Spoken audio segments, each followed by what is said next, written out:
Thieves recently released their roadmap for the game, talking about what they plan on bringing to the game, changes, new content that they want to bring to the game, and they announced this, and a lot of the fans and a lot of the players are really happy that they finally released their roadmap. However, they've only really gone in depth to everything that's going to be happening in the near future. Future plans, they've gone all the way up to winter, but they just briefly talked about what they plan on doing. So, on the whole, the roadmap was a little bit However, I'm really excited to see the content that they're planning on bringing to the game. And today in this video, we're going to talk about everything that they talked about. If you like Sea of Thieves content yourself, make sure to drop a subscription on the channel. I do upload Sea of Thieves content. You can check out my previous videos. Plus, I do live stream on Twitch, twitch.tv/Swall6 if you want to see some live Sea of Thieves content.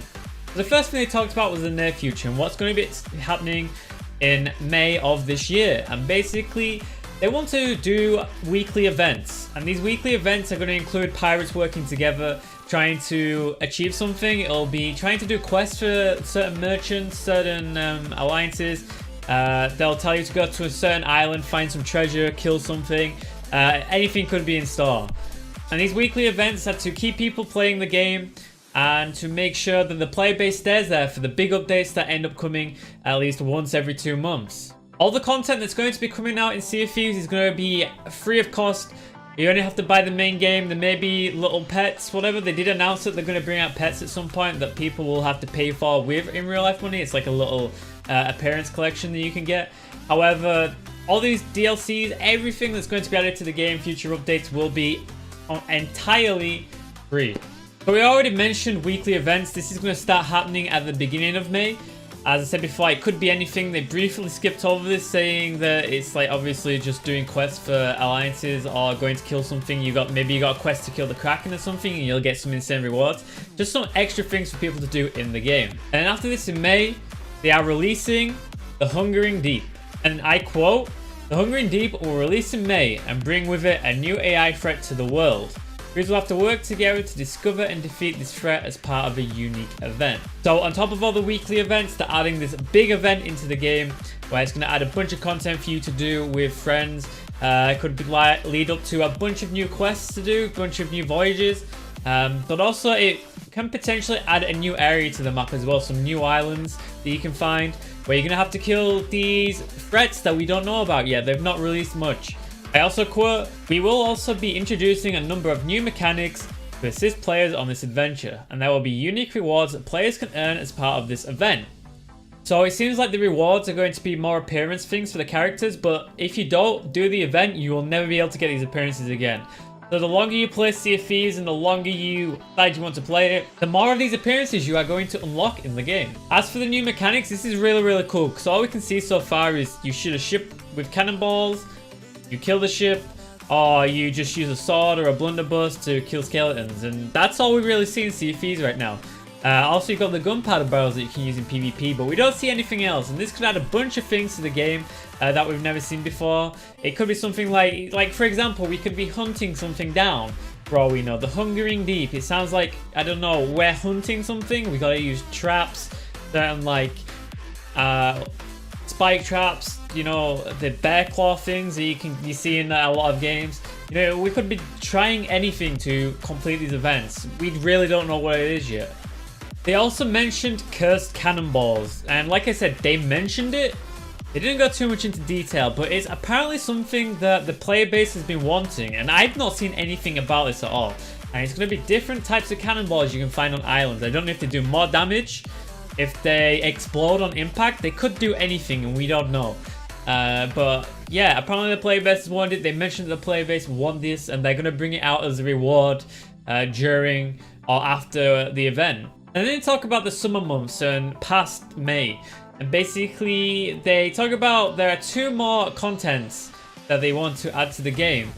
Just like the Hungering Deep, they want to add something called Cursed Sails, which is going to add a new ship into the game. Basically, a different size of crew. And also, I don't know, it's probably going to be a faster ship, potentially more sails. It could be the Man of War. Everyone wants the Man of War in the game, and it's the most requested one, but it could also be a one-player ship too. So a solo ship which is really, really fast and could just get away, but is really, really fragile, so ships can take it down easily. It could be anything.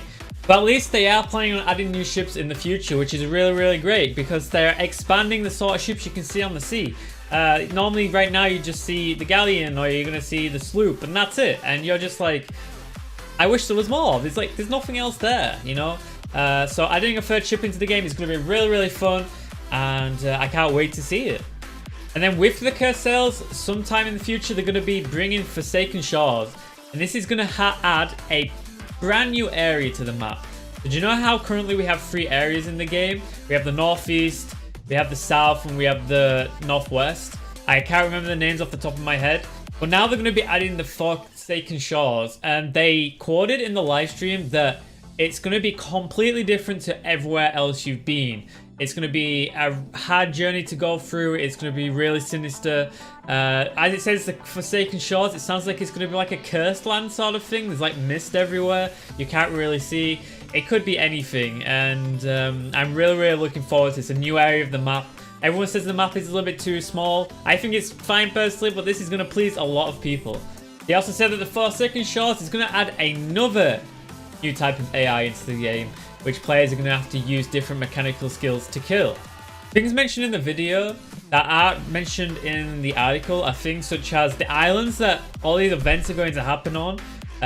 Whether it's a new area or not, the events that happen, they will scar the land and the islands will stay in if it's a new island, and they're going to stay in the game forever. The players to return to say, hey, I was there when this event happened. And it adds a lot of history to the game, and player choices can affect how the game looks in the future. If you leave an island to rot, for example, you can ruin an island like completely. It's really cool that they're adding that the player base can affect how the game looks in the future. Honestly, I said that the content plan, the roadmap, was a little bit disappointing. To be honest, it is. They've told us what they want to do. They've told us a new AI threat. They've told us basically a new ship and new items and whatever, but they haven't gone in depth with it. And I know it's like nowhere near the release date or they can't show us anything, but I would rather that they be a little bit specific to what we are going to expect to see, at least for the next update, the Hungering Deep. They talk about an AI threat and new mechanics, but they don't tell us what to expect.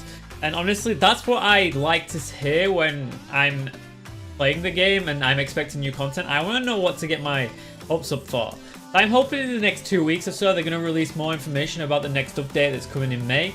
And then hopefully they will stick to their release date and it will be released in May. I don't know how big these DLCs are going to be. I'm hoping they're going to be big enough to add more content into the game and keep the game running and keep the player base there. But based on companies before that promise a lot, they fail to give sometimes. And I'm hoping that this doesn't happen with Epic. Since obviously the launch is a little bit I hope nothing else comes up to stop them in their tracks with developing the game. Like I said, all the DLC is going to be free, so if you got the game or you got the Game Pass, you can play everything you want. And one last thing they quote in the article is they want to broaden the journey to Pirate Legend and beyond. And currently in the game, you can only do the Merchant Alliance, the Order of Souls, or the Gold Hoarders. And that's all you can do now in Sea of Thieves. And people are getting really bored of it because it's the same thing over and over. Even the voyages sometimes make you go all the way across the map just to do the voyage. And people don't like it. So the player base is slowly dropping as people are like, we need more things to do. Obviously they've announced this now. People are going to be hyped for it. It's just now waiting for the time to come. But tell me what you think about the roadmap for Sea of Thieves. The sea map, as they should have called it. Let me know in the comment section down below. But apart from that, thanks for watching the video. If you like Sea of Thieves content, make sure to subscribe to the channel. I'll be bringing out more update videos as they come live, and also more Sea of Thieves gameplay. But apart from that, like the video, comment down below like I said, and I'll see you in my next Sea of Thieves video.